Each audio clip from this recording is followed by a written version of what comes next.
Begitu niban perut, brak saya jatuh, itu usus saya tuh turun ke bawah ini sampai ke dengkul. Allah, ya Allah. Jadi saya pegang paha saya itu, belenjer-belenjer itu. Usus. Jadi kepejet, ini mejet ususnya berotot gitu. Iya.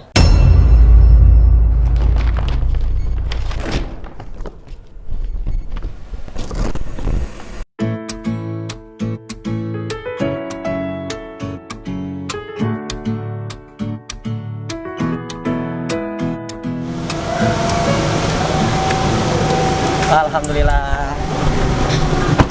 Alhamdulillah kita udah sampai ya di rumahnya Bang Ari Untung. Assalamualaikum. Waalaikumsalam warahmatullahi wabarakatuh. Alhamdulillah, ketemu juga. Siap. Mas Andi masih di atas? Siap. Kita salat dulu aja kali ya.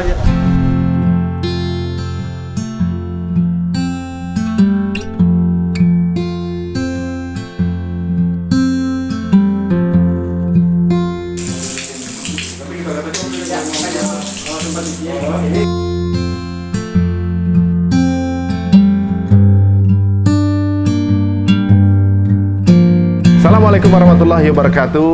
Teman-teman semua, mudah-mudahan dalam keadaan baik-baik saja semuanya dan sehat semua, dilindungi Allah ya. Dan sekarang ini tentunya juga mudah-mudahan kembali kita akan menyuguhkan tayangan-tayangan yang bermanfaat, memberikan inspirasi buat teman-teman semuanya ya.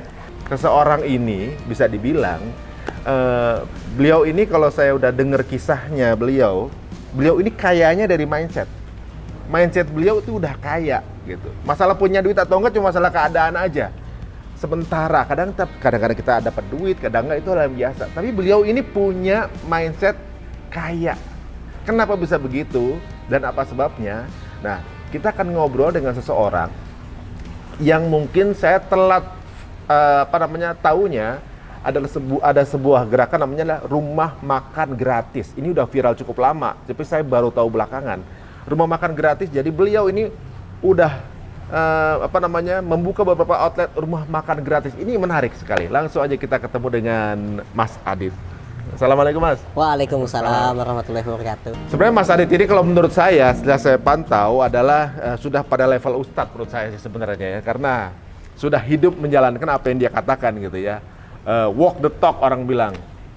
Nah Mas Adit, sebelumnya ini ternyata di dunia sosial media sudah banyak yang mengenal Mas Adit ya, mengenai rumah makan gerakan rumah makan gratisnya itu ya. Dan sesuatu yang mungkin cuma beberapa gelintir orang yang berani melakukan itu gitu. Ini kan sebuah konsep yang dipercaya dan diyakini sama Mas Adit bahwa ini bisa berjalan kok, ini udah dibuktikan. Nah, saya ini dan mungkin banyak penonton saya yang belum paham mengenai ini gitu. Coba tolong Mas Adit bisa ceritain nggak gitu. Asal muasalnya bagaimana sih Mas Adit? Apa memang Mas Adit sudah seseorang yang memiliki saldo cukup gemuk gitu sampai akhirnya berani melakukan ini gitu? Assalamualaikum warahmatullahi wabarakatuh. Assalamualaikum warahmatullahi wabarakatuh. Sebelumnya saya perkenalkan diri, nama saya Aditya Prayoga dari Rumah Makan Gratis. Alhamdulillah rumah makan gratis ini berjalan dari sejak tahun 2016 sampai sekarang. Alhamdulillah atas izin Allah tiap hari buka. Tiap hari buka. Dari 2016 sampai sekarang? Sampai sekarang. Tidak ada hari libur. Nggak ada hari libur ya? Berarti kalau sekarang udah 5 tahun berarti ya? 5 tahun kali 300 hari teman-teman. Udah 1.500 hari yang diberikan untuk yang datang ke rumah makan gratis. Ini gimana? Awalnya tuh seperti apa punya ide seperti ini? Ya, awalnya itu berawal dari waktu itu saya diuji dengan kesulitan ekonomi.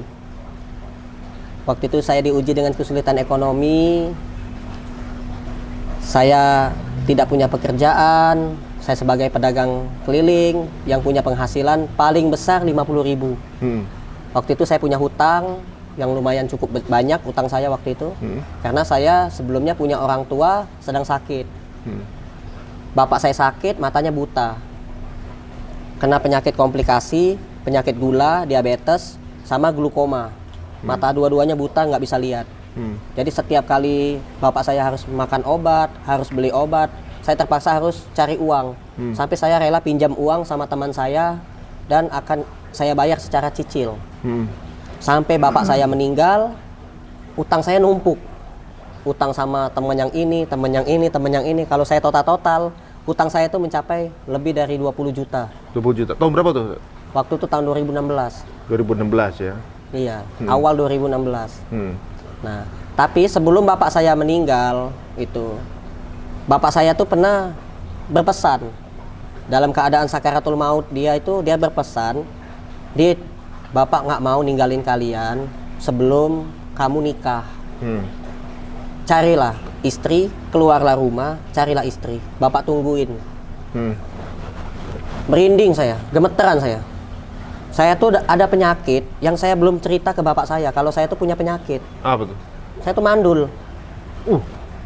Punya saya tuh nggak hidup. Sudah saya rasain berapa lama itu, nggak bisa hidup sama sekali. Taunya nggak hidup ini gimana? Jadi waktu itu kan saya kerja bangunan. Saya kecelakaan. Saya jatuh, lagi ngangkat semen 2 sak, saya kepleset jatuh, terus saya refleks semen itu saya lempar ke depan, niban perut saya ini. Begitu niban perut, brak saya jatuh, itu usus saya tuh turun ke bawah ini, sampai ke dengkul. Allah, ya Allah. Jadi saya pegang paha saya itu, belenjer-belenjer itu. Usus. Jadi kepejet, ini mejet ususnya berotot gitu. Iya. Di bawah kulit. Iya. Allah. Jadi saya jatuh nggak bisa jalan. Diangkat sama orang ke tukang urut. Diurut naik ke atas. Tapi naik ke atas, pelan-pelan naik ke atas. Sakitnya minta ampun. Sakit dinaikin ke atas. Nah, begitu sudah diurut, tetap aja nggak bisa jalan. Kalau gerak dikit sakit. Paha ini gerak sedikit sakit. Dipegang sakit. Gitu. Jadi usus ini turun ke bawah, turun berok namanya. Kayak orang hernia ya, tapi Iya. hernia kan di situ cuma tempat itu ya. Ini turun ke bawah sampai sini. Sampai dengkul ini. Jadi usus. Jadi dinaikin ke atas terus, dinaikin ke atas oleh tukang ngurut. Berkali-kali saya ngurut. Gitu. Dinaikin ke atas. Jadi makanan saat itu juga lewat situ berarti itu ya? Iya. Berarti. Muter. Nah, akhirnya begitu dibawa ke tukang urut, berapa hari saya dibawa ke tukang urut, akhirnya alhamdulillah bisa jalan. Tapi masih sakit. Jalan itu masih terasa, sakit-sakit itu masih terasa.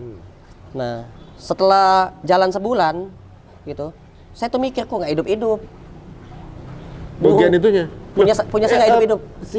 Yang bilang ini benar-benar usus itu tukang urut itu bilang. Iya. Kalau ini usus. Usus.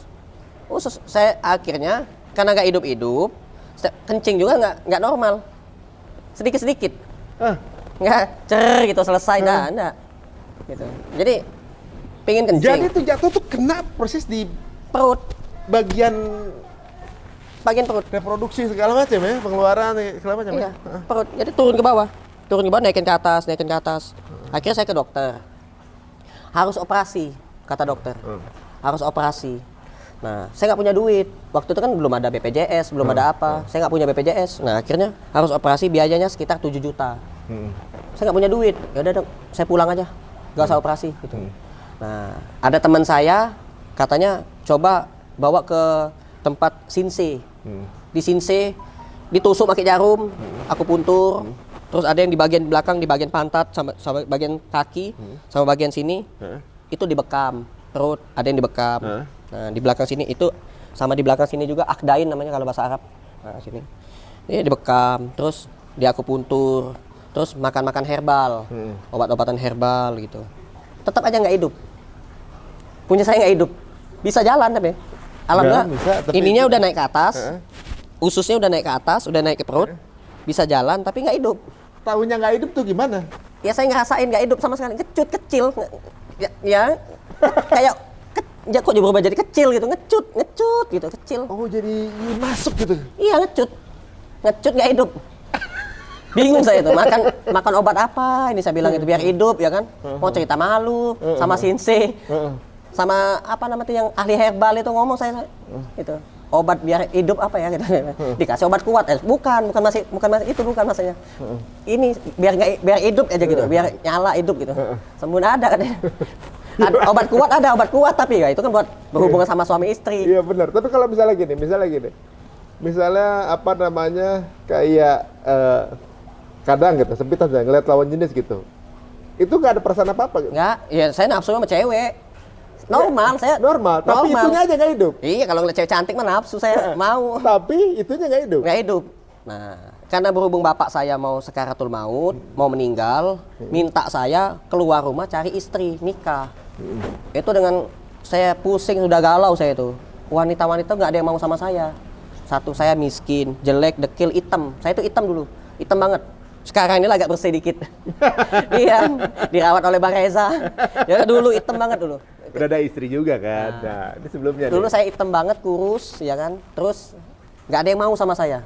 Gitu. Orang tahu saya itu nggak ada pekerjaan, jualan keliling, pendapatan saya dikit gitu. Rumah ngontrak, ada bapak lagi sakit. Jadi cewek-cewek nggak ada yang mau. Nah, di situ saya frustasi. Udah bapak saya minta saya nikah, saya mau ta'aruf, ngajuin proposal, sampai nemuin teman-teman di masjid. Pak, ada nggak Pak? Tolong Pak, bantuin saya Pak. Kalau barangkali ada keponakan, apa tetangga yang siap nikah gitu, saya mau nikah Pak gitu. Tujuan saya nikah lillahi ta'ala, karena Allah gitu. Bukan pengen nafsu atau apa, bukan karena dia cantik, bukan. Pokoknya jelek, hitam saya nikahin, saya bilang. Nggak apa-apa. Mau dia jelek, nggak punya wajah lah gitu kan, ibaratnya pakai topeng gitu, tetap saya nikahin, asal dia perempuan gitu. Saya nikahin. Gitu. Nggak ada yang gendut banget.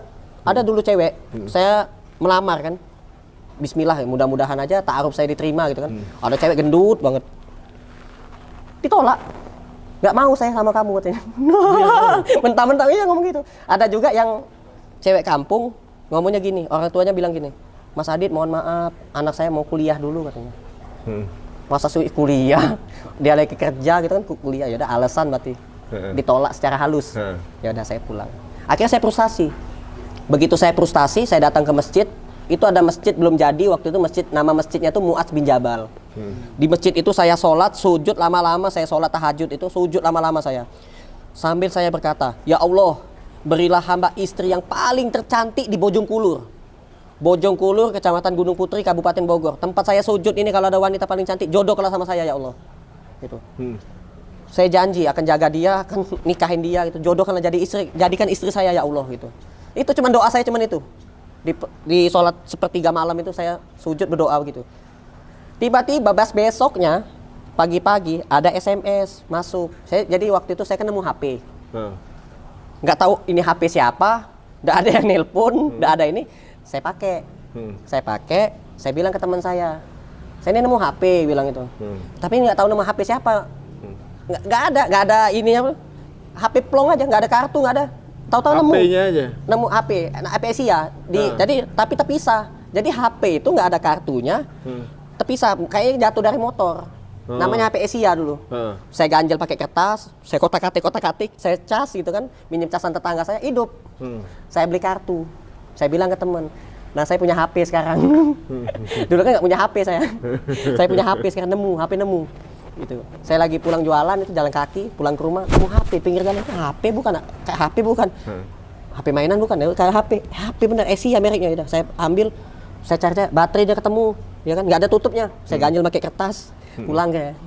Saya ngomong ke tetangga saya, Bu, HP-nya sama nggak? Sama Mas Adit. Minjem dong casannya, ini kayak nemu saya. Dicas dulu, dicas. Hidup. Pas hidup, saya bilang ke temen, akhirnya beli kartu. Saya beli kartu, saya masukin. Nah, teman saya bilang, jadi kalau misalkan mau ngubungin kamu, Dit, kamu sekarang udah punya nomor HP. Oh iya, alhamdulillah gitu. Nah, teman saya itu bilang, jadi kalau misalkan kamu mau ngubungin Mas Adit, ini nomor HP-nya ada. Pagi-pagi saya dapat SMS. Dapat SMS dari cewek. Ini Mas Adit ya? Saya balas, iya. Sampai jam 4 sore, kok udah bales-bales, ternyata pulsa saya nggak ada. Jadi saya balas SMS-nya itu nggak masuk, saya nggak ngerti dulu. Iya kan, dia cuma hanya gini, ini Mas Adit ya, saya balas iya, sampai jam 4 sore kok nggak dibalas-balas ya gitu kan, saya kan nungguin kan gitu kan. Nah itu namanya Ria Ulfa waktu itu, cewek, ada cewek ini cakep kan itu kan, Ria Ulfa. Saya tahu nih, tinggalnya di ini, di Bumi Mutiara, di perumahan Bumi Mutiara di Bojongkulur. Kenapa dia tiba-tiba kenal sama teman saya. Nah, jadi teman saya itu kan dia orangnya gaul. Nah, dia punya teman cewek-cewek gitu. Nah, Ria Ulfa ini punya teman lagi. Nah, temennya ini ibunya lagi sakit dan dia butuh uang, dia butuh pekerjaan. Lagi nyari lowongan kerja. Sedangkan saya punya banyak kenalan waktu itu. Saya punya banyak temen. Saya kan gaul orangnya. Berteman sama siapa aja. Nah, jadi Ria Ulfa ini mau minta tolong saya. Tolong cariin kerjaan untuk Asti Luhur Fitriani, nama temannya dia. Barangkali aja Mas Adit bisa bantu katanya. Oke. Akhirnya dia nelpon, Mas Adit, saya SMS dari pagi kok nggak dibales. Sudah saya balas. Kamu yang nggak balas-balas pesannya. Wah, nggak ada katanya. Sumpah demi Allah, coba kita ketemu. Bilang gitu. Sudah saya balas, lihat di HP saya, baru saya nih. Wah. Begitu dilihat, ini mah nggak masuk Mas katanya gitu. Nggak ada pulsanya. Tapi sudah saya balas, saya bilang. Nggak tahu saya kalau nggak masuk kan gitu. Sudah saya balas. Tapi kamu yang nggak balas-balas, saya bilang. Nggak ada pulsa. Kartu tapi nggak ada pulsanya. Nah, akhirnya dia cerita. Ya, ketemulah saya. Ya mana orang yang mau kerja ini? Subhanallah. Tinggi, cantik kayak artis. Iya kan? Nah, terus nggak lama kemudian saya tuh sempat ngelihat ini cewek kayak syuting itu kan, kayak dikamerain kan itu. Oh, ini artis ini. Artis Bojongkulur, cantik orangnya kan gitu. Ya udah, saya kenalin lah dia sama teman saya yang punya restoran, namanya Abu Nawaf. Yang punya restoran Abu Nawaf gitu. Begitu saya anterin ke restoran Abu Nawafnya tidak ada, manajernya nggak ada. Akhirnya saya antar pulang lagi. Nah, begitu saya antar pulang lagi, saya lihat ini artis kok rumahnya sepetak. Kecil, miskin gitu kan. Oh, ya udahlah, saya antar pulang aja dia. Begitu pas besoknya saya dapat rezeki, saya beli mie ayam. Saya kan tahu ibunya lagi sakit. Saya anterin, "Assalamualaikum Bu, ini ada rezeki buat Ibu" gitu. Langsung pergi saya, takut dia ada gitu kan. Nah, akhirnya saya mikir, apa dia aja ya saya tembak gitu. Barangkali aja mau, barangkali doa saya terkabul kan gitu kan. Sama Allah kan, minta wanita paling cantik se-Bojongkulur gitu. Saya datengin lagi besoknya. Saya datengin, Bismillahirrahmanirrahim. Sambil gemeteran itu kan. Bu, saya tuh suka sama anak Ibu, tapi saya takut sama Allah. Ya Bismillah lah, mudah-mudahan Ibu mau nerima saya sebagai mantu gitu. Tapi saya takut sama Allah Bu gitu. Saya nggak mau pacaran, saya maunya mau langsung nikah gitu. Ta'aruf langsung nikah gitu. Ibunya bilang gini, kamu anaknya baik, soleh kelihatannya. Ibu sih setuju, terserah kamunya aja. Terserah anak Ibu aja, kalau anak Ibu mau, Ibu setuju katanya gitu. Beneran Bu, subhanallah. Alhamdulillah, sujud syukur. Langsung saya sujud syukur. Anaknya ada di samping ibunya ternyata. Ya Allah. Begitu saya noleh, senyum dia. Alhamdulillah ya Allah. Jangan lama-lama Bu gitu. Minggu depan saya datang ke sini lagi langsung nikah ya Bu ya. Saya gituin. Masalahnya itu udah hidup belum? Belum. Gak mikirin itu saya. Saya nggak mikirin. kepikiran itu. Semangat dulu. Nah, mending ini cantik dulu kan, nafsu dulu kan. Gitu. Nah, akhirnya begitu sudah seminggu, saya diuji sama Allah, nggak dapat duit sama sekali. Selama seminggu saya jualan, dapat cuma 5.000 perak. Ya Allah, laku cuma 5 biji teh tarik. Dapat 5.000 perak gitu. Habis buat makan. Akhirnya saya jual TV. TV peninggalan bapak saya jual. Warisan itu sebenarnya buat jadi warisan. TV satu-satunya saya jual. Laku 500.000. TV tabung. Jual TV tabung 500.000. Saya keliling lagi nyari duit nggak dapat. Nah, akhirnya ya udahlah.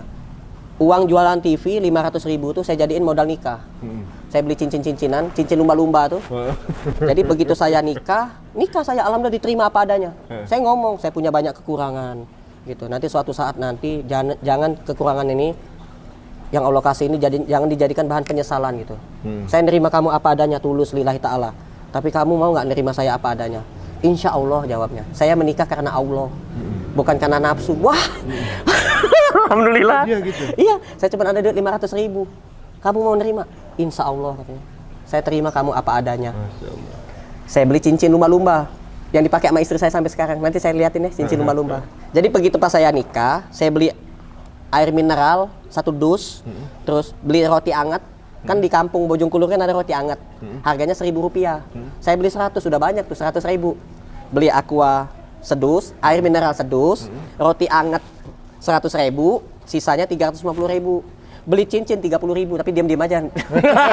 Takut ketahuan mertua kan gitu kan nggak tahu. Nah, mertua kan nggak tahu kalau itu cincin-cincinan.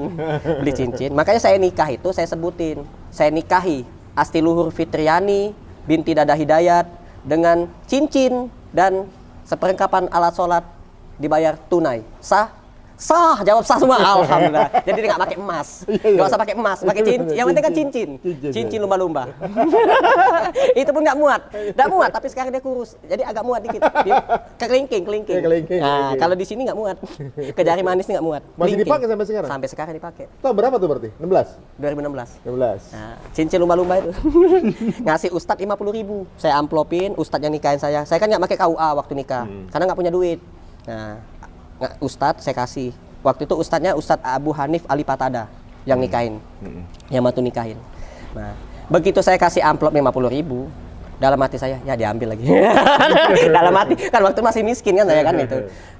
saya nggak punya duit Tat gitu, tapi saya ada ya buat Ustadz lah gitu.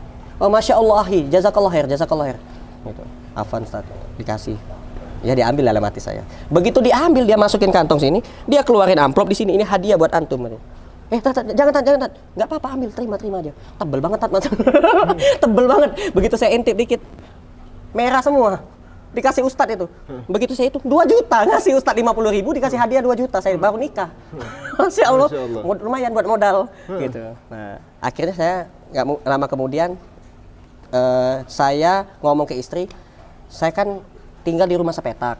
Di rumah saya ada bapak saya lagi sakit, adik saya 4. Kami sepetak itu tidur nyapar di situ semua, nggak pakai kasur. Kamu juga sama sepetak. Jadi kita tidur di mana malam ini? Sweet aja katanya. Kalau misalkan kamu menang, saya ikut kamu tidur di rumahmu. Tapi kalau kamu kalah, kamu tidur sama di kontrakan saya katanya. Oh ya udah kalau gitu. Sweet. Saya kalahin aja deh. Agak lama dikit. Ini yakinin. Yakinin ya biar kalah gitu. Gitu. Jadi gitu terus. Nah, dia karena tidur di rumahnya ya kan. Jadi kan saya nggak usah bulan madu. Saya tuh mikirin itu tuh. Nah, dia nggak minta. Selama 3 bulan saya gituin terus istri saya. Akhirnya ketahuan juga. Nah, begitu ketahuan, dia minta cerita kan. Ngobrol gini kan. Dia minta pisah. Wah, di situ saya nggak mau, saya bilang. Kamu nggak bisa masuk surga, nggak bisa tercium bau surga kalau minta cerai, saya bilang. Nggak boleh. Memang saya betul ada kekurangan, tapi kan saya lebih berusaha. Lagi berusaha biar saya sembuh. Iya. Gitu. Biar kita bisa punya anak. Gitu. Tunggu aja dulu prosesnya, kalau misalkan memang dalam setahun. Jadi selama 3 bulan tuh nggak berhubungan? Nggak berhubungan. Diem aja udah. Jadi ya dia di rumahnya, ada ibunya lagi sakit, ngurusin ibunya. Saya juga ke rumah saya, ada bapak saya lagi sakit, saya bilang. Ngurusin bapak lagi sakit gitu. Alasan terus ya 3 bulan nggak berhubungan? Alasan terus. Nggak lama kemudian bapak saya meninggal. Nah, nggak ada alasan lagi, saya bilang. Tapi adik saya ada. Dek, kamu jangan pergi dulu dek dari rumah dek gitu. Diam di rumah. Biar ada alasan. Nah, akhirnya ya udah. Di saat itulah bapak saya meninggal, ibunya dia meninggal. Nah, begitu ibunya meninggal, adik ipar saya meninggal. Yang ngurusin mama meninggal gitu. Yang ngurusin tadinya rame langsung kosong tuh. Kosong, meninggal semua. Adik saya yang perempuan menikah semua. Gitu. Yang perempuan menikah, yang laki-laki pergi cari kehidupan sendiri, pergi dia merantau. Nah, akhirnya saya ngontrak rumah lah, terpaksa lah ngontrak rumah sama istri. Di situ saya dimintain itu, nggak bisa. Ya gimana saya bilang dimasukin nggak masuk, susah. Saya nggak tahu caranya, mau pakai tangan, saya bilang pakai tangan, zolim saya bilang bener, nggak boleh, haram hukumnya. Paling peluk-pelukan aja lah, tidur peluk-peluk, cium-cium gitu kan. Nah, gitu. Nah di saat itulah saya sholat ke masjid, subuh-subuh saya rajin ke masjid. Nah di saat saya sholat di masjid subuh-subuh, keluar dari masjid ketemu nenek-nenek bawa karung, jalan kencot-kencot, pincang-pincang. Saya lihat nenek ini kok jalannya kencot-kencot kayak minta dikasihanin gitu depan saya. Saya kan orang miskin, bukan orang kaya. Kok dia minta dikasihanin gitu kan? Akhirnya saya kenapa penasaran, saya tegur, "Nek, kok jalannya kencot-kencot, Nek?" Gitu. "Kenapa, Nek?" "Kaki nenek sakit, Jang," katanya. "Coba Nek lihat, Nek." Begitu saya senter, innalillahi, kakinya bolong. Allah. Sudah bolong, begitu saya deketin lagi mata saya lihat innalillahi. Itu ulet nih yang putih-putih berjalan begini, belatung. Saya pikir belatung itu cuman ada di orang mati. Orang mati, tikus mati itu belatungan. Ini enggak, nenek-nenek kakinya hidup jalan. Belatungan kakinya. Nek tinggal di mana, Nek? Di Kampung Pabuaran Wetan. Ya Allah, Nek, jauh banget lagi. Ya udah saya anterin. Begitu saya anterin, sudah sampai di rumah nenek itu, ada ibu-ibu nyemur pakaian. Saya tanya, "Bu, saya ketemu nenek ini depan masjid." Saya lihat dia bawa karung, jalannya kencot-kencot, kakinya sakit, bolong gitu. Bahkan ada uletnya, uletan kaki nenek itu. "Kemana, Bu, keluarganya? Kok tega sekali? Nenek-nenek disuruh cari rongsok, nyari duit gitu. Lagi sakit, apalagi hujan gerimis waktu itu. Kalau kena air kan pedih lah pasti." Ya. Nah, dijawab sama ibu itu, "Oh, nenek itu mah hidupnya sebatang kara, Pak. Kalau dia nggak nyari makan, yang nggak bisa makan. Kalau nggak nyari duit nggak bisa makan." Wah, di situ saya terketuk hati saya. Saya yang miskin, image saya ini miskin dulu. Ketemu orang kaya saya ngeluh. Ketemu orang saya selalu ngeluh gitu. Begitu saya ketemu nenek itu, rasa miskin saya itu hilang. Betul-betul hilang. Yang ada di pikiran saya itu gimana caranya nyari duit biar bisa bantu nenek ini. Itu di pikiran saya. Saya bawa istri saya ketemu nenek ini, istri saya nangis, saya ngomong, Dek, mulai hari ini kamu bantu kakak masak yang banyak, kita anterin makanan ke rumah nenek ini setiap hari sampai nenek ini meninggal. Iya kak, katanya. Iya sayang katanya. Nah, akhirnya dah kami anterin makanan. Tiba-tiba sehari, 2 hari biasa aja. 3 hari kemudian saya ketemu sama orang baik, namanya Pak Amin. Dia nawarin saya jualan murotal Al-Quran pada waktu itu. Waktu itu masih jarang sekali, di online itu belum ada yang jualan murotal Al-Quran. Saya jualan murotal Al-Quran. Baru sehari jualan murotal Al-Quran, dapat untung 300.000. Besoknya lagi dapat untung 1 juta. Besok lagi dapat untung 2 juta. Besok dapat untung lagi 10 juta. Ada kajian tabligh akbar di Masjid Istiqlal. Ada syekh dari Arab gitu. Syekh Abdul Razak waktu itu datang ke Indonesia. Saya jualan. Dapat untung sampai 20 juta sehari. Itu untung, bukan omset, bukan omset. Bukan omset. Saya kan setoran. Jadi saya tuh nerima barang dari Pak Amin, saya jual, saya amanah, saya setor. Kata Pak Amin, Dit, Masya Allah Dit, katanya gitu. Ratusan unit laku habis katanya, kamu jual. Iya Pak, alhamdulillah Pak gitu. Pakai ilmu penglaris apa? Nggak ada. Nggak ada ilmu-ilmuan. Pokoknya naruh dagangan, tiba-tiba ada yang beli, ada yang mesennya sampai 50 unit. Saya anterin gitu. Uangnya dikirimin. Saya anterin, dikirimin lagi. Itu. Akhirnya sehari itu pernah nyampe 20 juta. Nah, di situ saya alhamdulillah terbeli motor, bisa bayar utang, nyicil sampai utang saya lunas. Utang saya lunas. Istri saya juga punya utang sih. Istri saya lunasin utangnya. Saya lunasin. Terus, nah, nggak lama kemudian nenek ini meninggal.